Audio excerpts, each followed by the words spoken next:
Assalamualaikum warahmatullahi wabarakatuh.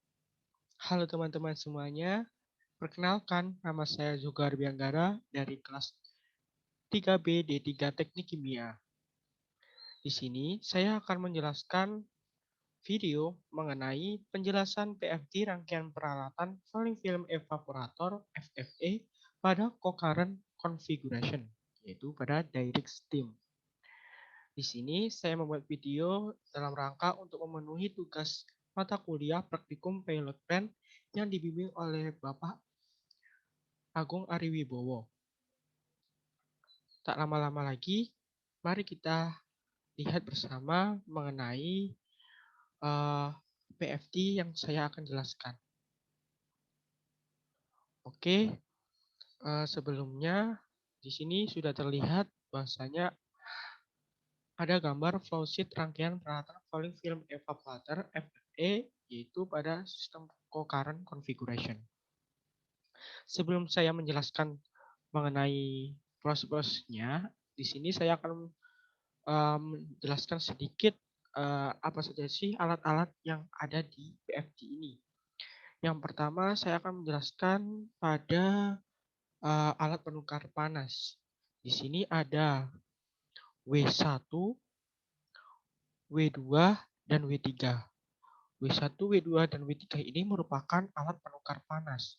Yang pertama yaitu W1. W1 ini adalah dioperasikan ketika memanaskan air jika uh, beroperasi secara counter current. Karena di sini saya akan menjelaskan mengenai co-current configuration, maka di sini nantinya saya tidak akan menjelaskan proses yang berhubungan dengan alat penukar panas pada W1 ini. Selanjutnya yaitu alat penukar panas pada W2. W2 ini merupakan alat evaporator. Jadi disinilah nanti yang saya akan jelaskan pada proses concurrent configuration. Selanjutnya adalah W3. W3 ini merupakan kondensor. Nantinya uap yang dihasilkan dikondensasi pada W3 ini. Selanjutnya kita kembali ke alat pompa. Di sini ada pompa 1, yaitu pada pompa umpan. Yang kedua yaitu pompa 2. Di sini adalah pompa air. Digunakan kalau secara kontrakaran. Jadi nantinya juga ini tidak akan bisa saya jelaskan karena nanti concurrent configuration tidak akan mengenai pada pompa 2 juga. Karena jika ini merupakan kontrakaran, maka P2 ini merupakan jenis sentrifugal biasa. Selanjutnya yaitu tangki. Di sini ada tangki umpan T7. Ini adalah tangki paling besar yaitu pada tangki umpan masuk feed. Yang kedua ada tangki T5. Ada T5, ada T6. Untuk T5 ini adalah flash tank, yaitu tempat setelah keluar dari evaporator, di sini evaporator lalu masuk ke dalam tangki flash ini. Tangki flash ini setelah keluar dari evaporator kemudian dibacakan liquid dan uapnya. Jadi nanti keluaran dari sini akan masuk ke dalam flash tank ini adalah dibacakan liquid dan uapnya. Jika liquid akan masuk ke dalam tangki ini, tangki produk, lalu uapnya masuk ke dalam konstor. Selanjutnya yaitu tangki nomor 6. Tangki 6 ini merupakan tangki penampung untuk distilat. Jadi tangki penampung sementara. Oke, selanjutnya kita akan masuk ke dalam prosesnya sendiri. Yang pertama, adalah proses feed masuk tangki umpan 7 ini. Jadi nanti feednya itu dimisalkan yaitu MgCl2 plus air campurannya. Jadi masuk ke dalam tangki umpan ini di T7. Lalu kemudian dipompa di P1. Pompa ini dinyalakan dan dimatikan oleh kontrol panel. Tapi untuk mengatur laju alirnya itu manual. Jadi kayak ada bukaan frekuensi si pistonnya. Kemudian di sini mengalir lalu ada FI9. FI ini merupakan flow indikator. Jadi nanti ada ukuran flow indikator. Jadi ada laju alirnya. Di sini ada laju alirnya. Kemudian melewati TI07. TI07 ini merupakan temperatur indikator atau temperatur suhu. Setelah itu masuk ke dalam evaporator di W2 ini. Jadi nanti masuk evaporator dari atas. Sebenarnya tangkinya itu di bawah, dipompa naik ke atas. Jadi sebenarnya tangki umpanya ini berada di bawah. Lalu dipompa oleh pompa, lalu naik ke atas, lalu masuk ke dalam evaporator.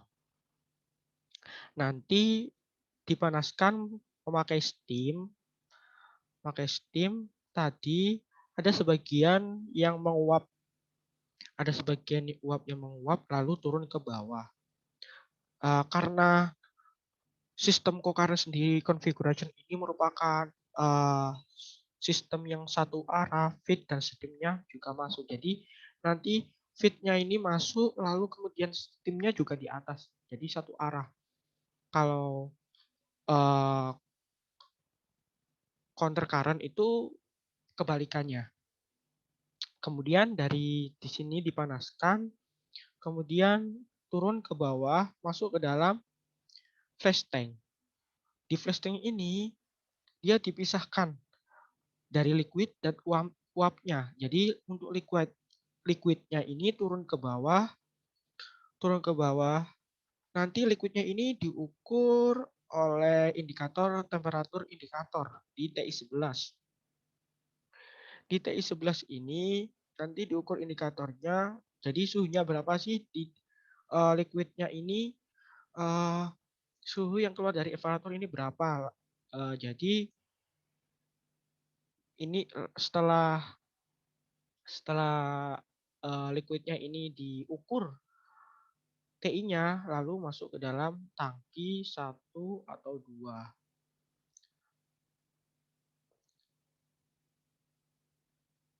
Jadi uap dan liquidnya ini kemungkinan suhunya juga sama dari keluaran dari evaporator ini. Nanti suhunya juga sama. Dari diukur di TI11 dan TI10 ini kemungkinan suhunya juga sama. Nah, yang liquidnya ini akan turun ke bawah ditampung di tangki 1 dan 2. Biasanya otomatis liquidnya akan masuk dalam tangki kedua.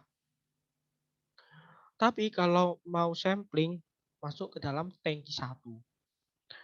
Karena di tangki 2 sendiri itu akan terhubung dalam tangki umpan.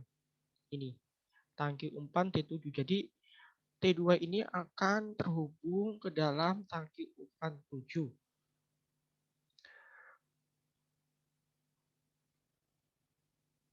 Jadi dia itu berhubungan dari tangki 2 ke T7 itu merupakan tangki bejana berhubungan. Jadi konsentrasinya juga akan sama di tangki kedua dan tangki 7 umpan ini konsentrasinya juga akan sama. Di sini juga akan melewati valve, tapi valve-nya ini akan dibuka karena valve-nya ini tidak bisa diputar lagi, jadi tidak bisa ditutup. Jadi akan produk atau liquid yang berada di tangki 2 ini akan mengalir kembali ke T7 lagi. Dan konsentrasinya juga sama. Selanjutnya kita akan bergeser ke steam. Jadi di sini ada valve utama, yaitu merupakan steam, katup steam, utama steam yang dibuka secara manual. Setelah ada steam utama di sini, steam yang besar ini steam utama, ada valve lagi, yaitu ada valve 1, V1. Di V1 ini untuk mengontrol laju alir steam. Jadi nanti dikontrol melalui kontrol panel. Jadi dikontrolnya itu melalui panel. Valve 1 to ini jenisnya air to open. Jadi kalau air to open sendiri itu kalau diberikan udara dia akan semakin membuka. Di sini sebenarnya dia bisa beroperasi secara otomatis atau manual. Eh, tapi biasanya di sini akan memakai PIC 2. Sebenarnya ini adalah PIC 2. Ini dari gambarnya juga salah. Sebenarnya ini PIC 2 atau Pressure Indicator Controller. Jadi kontrolnya itu bukan berdasarkan suhu. Jadi kontrolnya ini bukan berdasarkan dari suhu, tapi dari beda tekanan. Kemudian masuk kebetulan sekarang dikontrolnya bukan secara otomatis, tapi secara manual. Yang membuka menutupnya valve itu secara manual. Jadi ini secara manual, yang membuka menutup valve secara manual. Nanti dicek suhunya di TI ini berapa sih temperatur indikatornya. Kalau operasinya secara manual, itu ada TI 01 dan TI 04. Jadi ada dua temperatur indikator di TI 01 dan TI 04. Dari temperatur indikator itu ada range sekitar 120 sampai 125. Jika lebih dari itu bisa, tapi akan mengakibatkan alatnya terlalu panas. Kemudian akan masuk ke dalam, dilanjutkan ke valve 3, lalu ke temperatur indikator 4, nanti F6-nya ditutup, lalu masuk ke evaporator. Di sini evaporatornya nanti masuknya dari atas ini satu arah dengan steamnya. Inilah yang dinamakan proses co-current configuration antara feed yang masuk dan atau umpan yang masuk dan steamnya itu satu arah. Kemudian dipanaskan di dalam evaporator akan melepaskan panas lalu terkondensasi di sini. Jadi ini akan juga ada kan temperatur indikatornya, lalu masuk valve-nya dibuka, valve 10 dibuka, lalu ada kondensat. Nanti liquid yang keluar dari terkondensat kemudian diukur laju alirnya. Nanti di sini ada laju alirnya karena di proses yang tadi di sini di steam ini tidak ada indikator flow untuk steam. Jadi di sini akan kemudian ada indikatornya yaitu indikator laju alirnya. Sekian penjelasan dari PFD Falling Film Evaporator FFE pada concurrent configuration. Di sini karena tadi saya menjelaskan tentang concurrent, maka dari bagian-bagian ada yang belum dijelaskan. Dan ini next time jika ada kesempatan lagi bisa dijelaskan mengenai proses yang countercurrent nantinya akan berhubungan dengan flash water dan lain-lain.